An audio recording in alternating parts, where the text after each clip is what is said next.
Beberapa waktu yang lalu, Marvel Studios sudah memberikan update untuk proyek baik film maupun serial yang saat ini sedang dikerjakan. Update tersebut diumumkan lewat acara 2 tahunan Disney yang dikenal sebagai D23 Expo. D23 Expo sendiri adalah acara yang dilakukan spesial untuk para penggemar Disney dimanapun mereka berada. Kata D berarti Disney, sementara 23 atau 23 menandakan tahun berdirinya raksasa industri hiburan ini yang sudah ada sejak 1923 silam. Ya, jauh sebelum Indonesia merdeka, Disney sudah dikembangkan.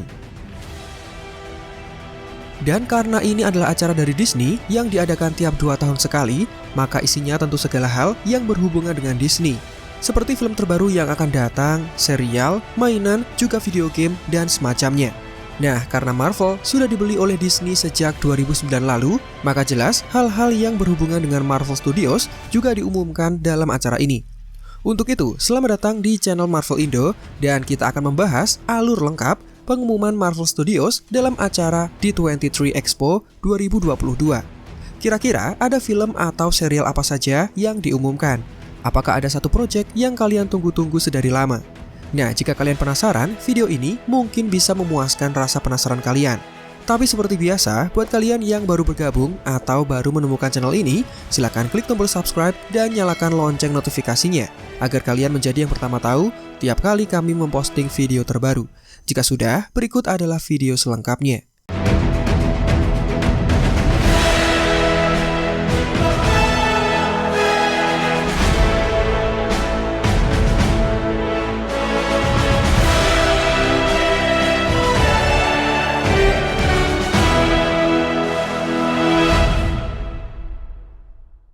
Dalam panel D23 khusus Marvel Studios dibuka dengan pertunjukan spesial dari Rogers The Musical. Bagi kalian yang sudah menyaksikan serial Hawkeye, pasti tidak asing dengan pertunjukan satu ini. Rogers The Musical adalah pertunjukan fiksional yang dipamerkan di jalanan Broadway yang berlokasi di New York, di mana pertunjukan itu mengisahkan perjuangan Kapten Amerika bersama para Avengers yang ditampilkan dalam pertunjukan tari. Dan setelah diperlihatkan dalam serial Hawkeye, Marvel Studios menjadikannya sebagai sambutan kepada penonton yang hadir dalam acara D23 tahun ini. Meskipun pertunjukan tersebut tidak ditayangkan untuk streaming, Presiden Marvel Studios, Kevin Feige, bercanda bahwa Rogers The Musical mungkin menjadi pertunjukan musik Marvel pertama sekaligus terakhir yang dipertontonkan saat event D23. Kemudian, setelah pembukaan selesai, acara selanjutnya adalah pengumuman film terbaru dari Marvel Studios yang rilis tahun ini. Pada daftar pertama, film yang diumumkan adalah Black Panther: Wakanda Forever. Satu yang diketahui dalam pengumuman film ini, para hadirin diperlihatkan dengan cuplikan pertama dari film kedua Black Panther itu, yang ditayangkan secara eksklusif karena hanya diputar dalam acara tersebut dan tidak dibagikan lewat YouTube atau platform sejenis yang lain. Beruntung bagi para penonton dan hadirin karena mereka sudah mendapatkan sedikit gambaran tentang film ini. Sementara mereka yang tidak hadir masih belum mengetahui seperti apa cuplikannya. Selain itu, menurut Ryan Coogler, sutradara yang mengerjakan film ini, Black Panther: Wakanda Forever, sedang dalam tahap akhir produksi, karena dia saat ini sedang mengerjakan potongan terakhir dari film tersebut. Selain itu masih ada reshoot yang dilakukan minggu ini, jadi film ini masih jauh dari kata selesai. Nah, ada bocoran yang kami dapatkan dari acara D23 ini, di mana disebutkan bahwa seluruh dunia akan mencoba memanfaatkan sumber daya milik Wakanda ketika mereka berada di titik terlemah mereka. Ini mengarah pada plot di mana Wakanda baru saja kehilangan raja mereka.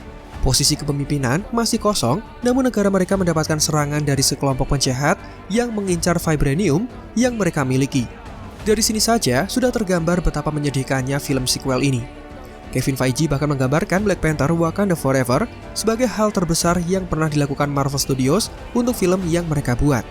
Selain itu, terlihat para pemain utama film ini yang diminta memberikan tanggapan mereka terkait film yang mereka perankan. Winston Duke, sang pemeran Mbaku, mengatakan kepada banyak hadirin bahwa dia sangat bersemangat untuk melihat semua orang menyaksikan Wakanda setelah era Endgame. Era baru ini akan menampilkan teknologi baru yang belum pernah penonton lihat sebelumnya. Wah, jika sebelumnya kita melihat Wakanda yang sangat modern dan memiliki teknologi canggih, dalam film kedua ini teknologinya jauh lebih canggih dari sebelumnya. Nah, apakah kostum Black Panther yang baru juga mendapatkan kemampuan yang lebih canggih dari kostum sebelumnya? Untuk mengetahui jawabannya, kita harus menyaksikan filmnya 11 November nanti. Selanjutnya, ada update dari serial terbaru berjudul Ironheart. Mengisahkan seorang gadis bernama Riri Williams yang mampu menciptakan kostum canggih mirip seperti Iron Man, berkat pemikiran serta otak jenius yang dimilikinya. Aktris muda bernama Dominique Thorne sudah dipilih untuk memerankan tokoh utama, dan sebelum mendapatkan peran yang lebih besar, sosok Riri Williams terlebih dahulu akan memulai debutnya dalam film Black Panther Wakanda Forever. Nah, dalam sesi pengumuman ini, Marvel Studios memperkenalkan aktor bernama Anthony Ramos yang akan berperan sebagai Parker Robbins alias The Hood dalam serial Ironheart. Sedikit perihal kekuatannya, The Hood adalah supervillain dengan kemampuan sihir atau magic yang tidak boleh disepelekan. Menurut pengakuan Ramos sendiri, Parker Robbins digambarkan sebagai sosok yang sedikit baik tapi juga sedikit jahat, membuat kita merasa penasaran dengan sosok yang diperankannya. Sinopsis resminya juga sudah dirilis bertepatan dengan acara D23, di mana garis besarnya mengisahkan Riri Williams yang menjadi penemu muda dan ingin menorehkan prestasinya kepada dunia.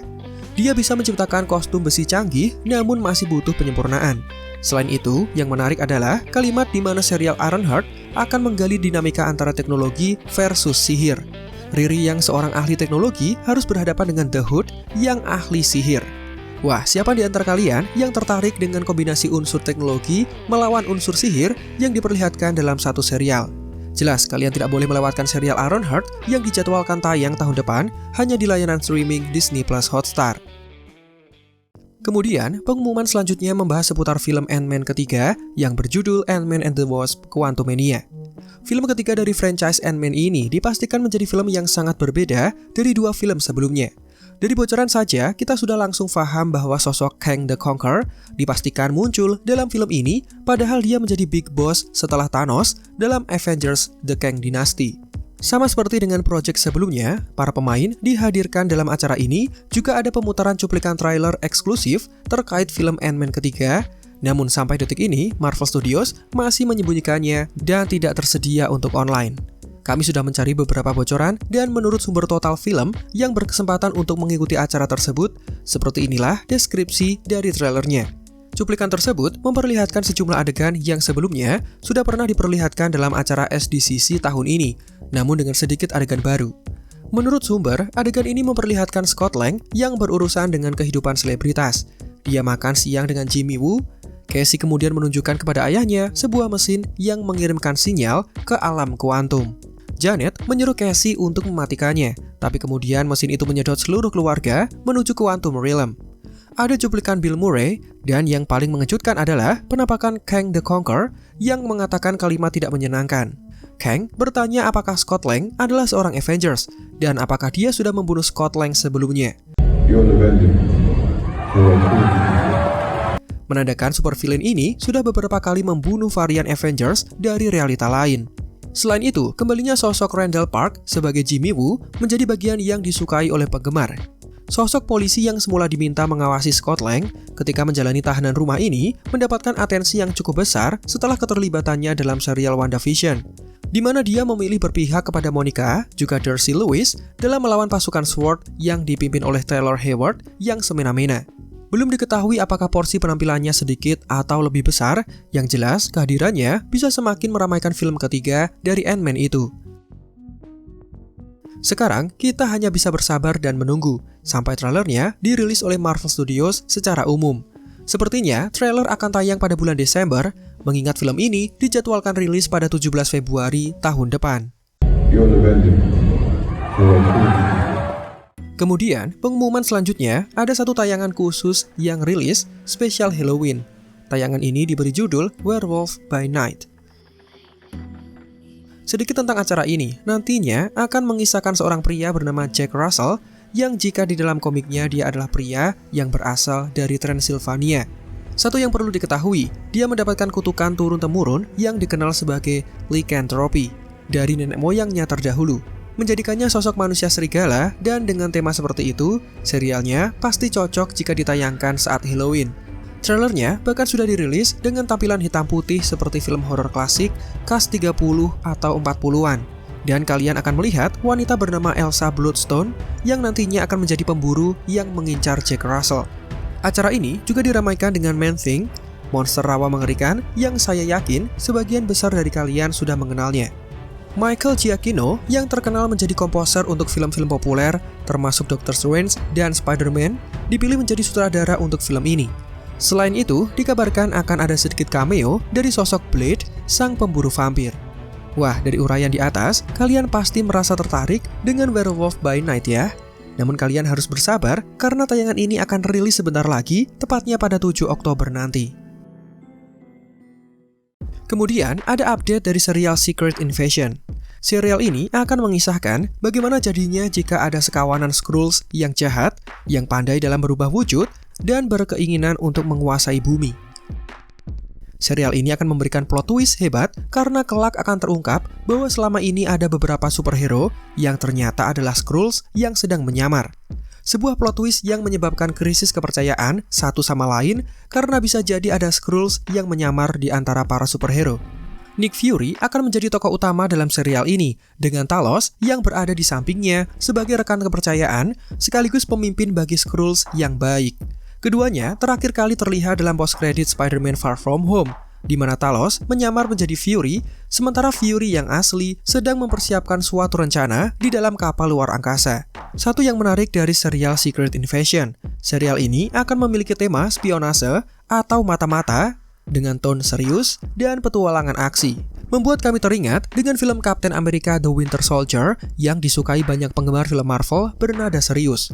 Selain itu, Kyle Bradstreet dipilih menjadi penulis dan produser eksekutif untuk serial ini. Dia dikenal melalui pengalamannya membuat cerita dengan konspirasi dan intrik sebagai ciri khas penulisan dan produksinya. Dia terkenal lewat serial Mr. Robot dan Berlin Station. Sehingga pemilihan Bradstreet tentunya akan sesuai dengan garis utama serial ini yang akan mengangkat berbagai alur yang tidak terduga. Nah, selain merilis trailer pertama untuk Secret Invasion, telah dikonfirmasi juga bahwa serial ini akan mengarah langsung dengan serial lain berjudul Armor Wars. Sebuah serial yang mengisahkan bagaimana jadinya jika teknologi canggih dan mutakhir ciptaan Tony Stark malah jatuh di tangan orang yang salah. Armor Wars akan berjumlah 6 episode dan menjadikan Rhodey alias War Machine sebagai tokoh utama. Selanjutnya, ada update seputar serial Loki Season 2. Ya, serial Loki dipastikan mendapatkan update untuk Season 2, mengingat endingnya yang menggantung dan membuat penonton penasaran tentang bagaimana kelanjutannya. Di antara wajah-wajah baru yang akan diperkenalkan dalam Season 2, ada aktor Ke Huy Quan yang telah bergabung dengan jajaran cast serial ini. Aktor berdarah Vietnam Amerika ini sebelumnya sempat meramaikan film Indiana Jones and the Temple of Doom. Detail mengenai perannya memang belum terungkap, tapi tidak lama lagi kita akan mengetahuinya dan sejumlah pemeran lama juga dipastikan kembali dalam serial ini. Selanjutnya, ada kabar seputar Vincent D'Onofrio yang muncul dalam serial Echo. Setelah rumor yang mengisyaratkan kepulangannya, Kevin Feige telah mengkonfirmasi bahwa Vincent D'Onofrio akan kembali untuk mengulangi perannya sebagai Kingpin dalam serial berjudul Echo. D'Onofrio terlihat datang dan menceritakan tentang para pemain yang mengesankan. Dia mengatakan kepada para penggemar bahwa ini adalah kegembiraan mutlak karena bisa kembali memainkan sosok Kingpin setelah serial Hawkeye. Dan jika kita melihat sosok besar itu tertembak dalam konflik melawan Maya, kemungkinan dalam serial Echo nanti, Kingpin akan mengenakan penutup mata guna menutupi matanya yang rusak. Selanjutnya, ada kabar baik bagi kalian khususnya para penggemar Daredevil. Marvel Studios sedang mempersiapkan serial terbarunya dengan judul Daredevil Born Again. Dalam pengumuman tersebut, turut dihadirkan juga Charlie Cox selaku pemeran Matt Murdock alias Daredevil, juga ada Vincent D'Onofrio selaku pemeran Kingpin. Keduanya akan kembali bertemu dalam serial yang dikonfirmasi mendapatkan 18 episode itu. Ya, jumlah episodenya cukup banyak, tidak seperti serial MCU yang lain. Serial ini masuk dalam Phase 5 dan untuk syutingnya dijadwalkan awal tahun depan nanti. So, siapa di antara kalian yang excited dengan kembalinya Daredevil yang resmi bergabung dengan MCU? Silakan tunjukkan ketertarikan kalian dengan menulisnya di kolom komentar. Berikutnya, ada kabar tentang film Captain America 4 yang berjudul New World Order. Dalam acara D23 kemarin, Marvel Studios turut mendatangkan sejumlah wajah lama dan wajah baru yang akan meramaikan film ini. Terlihat Anthony Mackie yang kembali sebagai Sam Wilson alias Captain America, kemudian ada Denny Ramirez sebagai Joaquin Torres alias Falcon yang baru, Tim Blake Nelson sebagai The Leader, musuh utama dalam film ini, Carl Lumbly sebagai Isaiah Bradley, sang penyandang gelar Kapten Amerika di masa lalu yang terlupakan, dan yang terbaru ada Shira Haas yang akan membuat debut MCU pertamanya sebagai superhero asal Israel bernama Sabra. Ada dua hal menarik yang kami temukan dalam pengumuman ini. Pertama, The Leader yang dijadikan sebagai musuh utama dalam film ini. Seperti yang kita tahu, sudah sekitar 14 tahun karakter ini dilupakan dan tidak pernah disinggung di sepanjang kisah MCU. Tapi akhirnya, setelah penantian panjang, teka-teki di balik adegan mengenaskan dalam film Incredible Hulk akhirnya terjawab. Dr. Samuel Stern menjadi The Leader yang menggunakan kecerdasan tingkat tingginya untuk mengacau dan membuat Sam Wilson harus bisa mencegahnya. Hal menarik kedua adalah kemunculan sosok superhero Israel bernama Sabra. Karakternya menjadi perdebatan dan menghasilkan pro kontra di antara para penggemar Marvel. Alasannya, karakter ini memiliki kisah suram yang memicu kontroversi di dalam komiknya. Dia berhubungan dengan konflik Israel-Palestina dan terlibat dalam pembunuhan, pengeboman, serta konflik-konflik lain yang sangat sensitif. Namun, Marvel Studios tetap memunculkannya dalam film live action karena mereka sudah membuat kisahnya berbeda dari komik yang rilis puluhan tahun silam. Mereka berjanji tidak akan menaruh hal berbau kontroversi yang sensitif dengan karakter ini di film Kapten Amerika 4 nanti. Dengan judul New World Order alias Tatanan Dunia Baru, maka kemungkinan film ini akan mengeksplorasi imbas dari snap Thanos atau mungkin efek dari multiverse yang mengharuskan dunia untuk bisa menerima dan menata ulang sistem mereka. Film ini bisa menceritakan Orde Baru dengan banyak pahlawan super baru dan Sam Wilson sebagai Kapten Amerika yang memimpinnya. Jika serial The Falcon and the Winter Soldier belum bisa memuaskan kalian, maka film ini mungkin bisa memuaskan rasa penasaran kalian dengan Kapten Amerika yang baru. Kemudian, mendekati sesi akhir dari acara pengumuman Project Marvel, Marvel Studios memberikan kejutan dengan memperlihatkan line-up dari member Thunderbolts.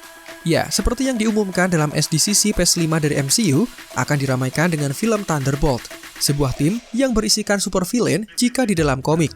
Sementara jika di MCU, tidak hanya super villain, melainkan ada anti-hero juga di dalamnya. Wajah-wajah familiar yang sudah kita kenal sebelumnya terlihat bergabung berkat ajakan dari sosok bernama Valentina Allegra de Fontaine. Jika Avengers dibentuk oleh Nick Fury, maka untuk Thunderbolts, Valentina lah yang membuatnya. Sejauh ini, tim Thunderbolt akan diisi oleh Yelena, sang Black Widow, Bucky Barnes alias Winter Soldier, Alexei Shostakov alias Red Guardians, John Walker alias US Agent, Eva Starr alias Ghost, dan Antonia Dreykov alias Taskmaster. Mereka adalah anggota dari Thunderbolt yang masing-masing adalah super villain atau anti-hero dengan Yelena yang dipilih untuk menjadi pemimpin. Satu hal yang kami rasa kurang adalah ketidakikutsertaan Baron Zemo dalam line-up Thunderbolt ini. Padahal sejatinya Zemo adalah perintis tim Thunderbolt jika di dalam komik. Dia adalah musuh yang mengesankan, licik, cerdas, dan kaya raya yang membuat kita merasa puas dalam penampilannya selama Civil War juga serial The Falcon and the Winter Soldier. Mungkin karakternya sengaja tidak diperlihatkan dan disimpan sebagai kejutan ketika filmnya tayang nanti. Terakhir, ada pengumuman tentang film The Marvels yang rilis tahun depan. Berbeda dengan film Captain Marvel pertama yang terfokus pada Captain Marvel saja, film The Marvels akan terfokus pada 3 pahlawan super MCU. Mereka adalah Carol Danvers, Kamala Khan, dan Monica Rambeau. Satu bocoran plot yang dibeberkan adalah ketiganya akan bertukar tempat satu sama lain setiap kali salah satu dari mereka menggunakan kekuatannya. Hal ini membuat ketiganya harus berkumpul dan bekerja sama untuk mencari alasan di balik peralihan tersebut, serta harus mencari solusi bagaimana cara untuk memperbaiki masalah mereka. Contoh bertukar tempat yang dimaksud sebelumnya sudah diperlihatkan dalam adegan post-credit serial Miss Marvel, di mana tanpa sengaja, Kamala bertukar tempat dengan Carol Danvers setelah mendapatkan peringatan lewat gelang yang dipakainya. Singkatnya, kekuatan masing-masing lah yang menghubungkan ketiganya untuk berjuang bersama dan menampilkan petualangan kosmik yang pastinya seru dan menegangkan. Penasaran dengan kisah mereka? Film The Marvels dijadwalkan tayang pada Juli tahun depan. Lantas, bagaimana dengan pengumuman pemeran Fantastic Four, Deadpool 3, atau Project X-Men? Sayangnya, tidak ada kabar yang diumumkan terkait proyek tersebut. Mungkin ada banyak rumor yang menyatakan bahwa pemeran Fantastic Four akan terungkap lewat acara D23 ini. Namun Kevin Feige tidak membeberkan informasi apapun tentang film-film tersebut. Satu-satunya update terbaru dari Fantastic Four adalah dipilihnya Matt Shakman, salah satu orang yang bertanggung jawab di balik kesuksesan serial WandaVision itu sebagai sutradara. Dia bahkan rela meninggalkan film Star Trek demi mengarahkan film Fantastic Four versi MCU. Dan itulah berbagai macam film dan serial yang diumumkan Marvel Studios dalam acara D23 Expo beberapa waktu lalu. Silakan tulis mana proyek yang paling menarik bagi kalian, serta berikan alasannya. Demikian video kita kali ini, silakan like jika menurut kalian videonya menghibur dan informatif. Jangan lupa subscribe bagi kalian yang belum, dan Marvel Indo out, sampai jumpa di video lainnya.